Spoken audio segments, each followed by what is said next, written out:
Hey guys, this is Jeff Stanek with Figured Out Baseball, and I want to talk to you today about something that has come up several times recently when I've been talking with players. Through social media, I have a decent number of families that reach out to me about different things, and this is something that has come up that I think is worth talking about.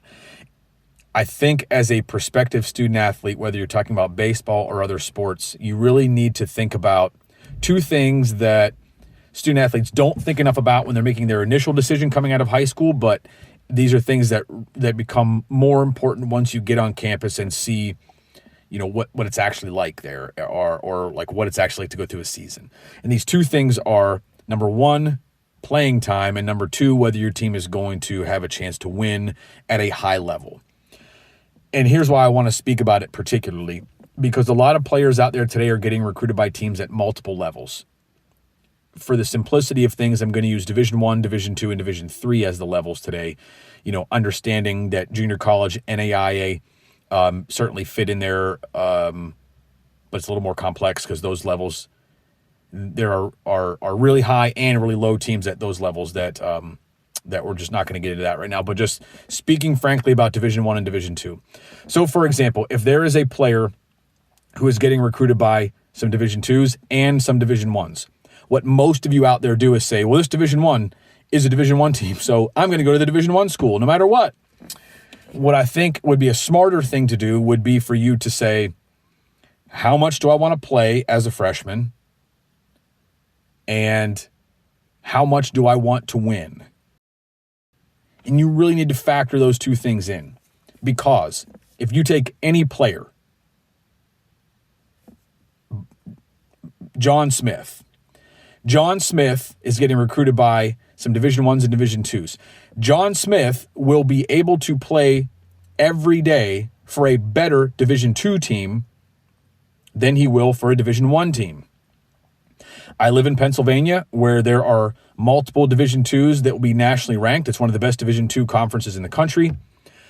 And I coached at a Division II school, Lander University, which is a really good Division II team that won 38 games last year.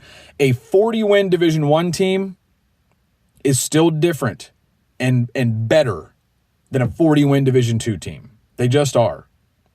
So could John Smith go and play for a 40-win Division II team and play every day, and go to a 40-win Division I team and play every day as a freshman? Probably not. Probably not. In some cases, yes. Probably not.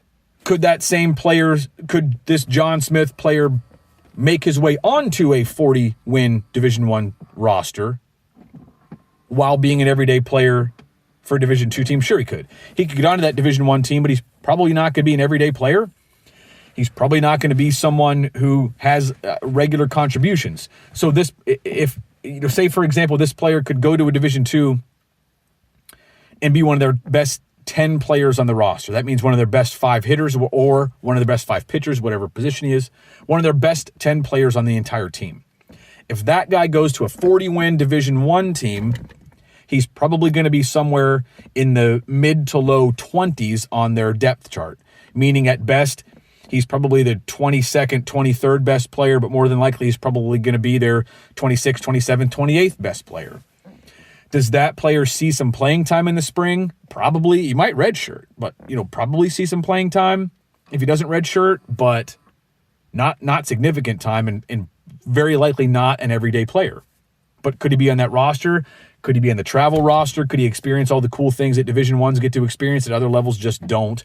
Going to play in some big stadiums at major programs and having a chance to compete in a Division I regional, that's certainly a special thing. I don't want to take away from that. But if you want to be an everyday player and you want to play on a team that has a chance to win at a high level and has a realistic shot of going to a regional or a super regional, and you're getting recruited by teams from multiple levels, it doesn't matter if it's D1 and D2 or D2 and D3, if you go to the lower level, you're going to have a much better chance, much higher odds of being an everyday guy for a serious winner. As opposed to if you go to the higher level, you're going to sacrifice one or the other. You're either going to be an everyday guy for a team that wins 20 to 25 games, or you're going to be an occasional contributor for a team that wins a lot of games. More than likely, that's what's going to happen. So how important is it for you that you're on the field every day as a freshman? How important is it that you go to a team that has a chance to win at a high level? You really have to think about that more than most of you 16, 17, 18-year-olds do. Because you're going to, winning and playing time, that's ultimately what's going to make you happy in your college experience on the field. Winning and playing time. You can always transfer up because of the transfer portal now. So if you go to a Division II, when you had some Division I options and you're an all-conference player, all-region, potentially all-American type player, you're probably going to have a chance to transfer up at some point. But you have a chance to play as a freshman as well and play on a winning team where you're going to win a lot. You're going to learn a lot. You'll learn a lot more from winning than from losing. I'll tell you that. Just something I think you guys need to consider if you're going to have the best experience you can as an underclassman playing college sports. Have a great day, everybody.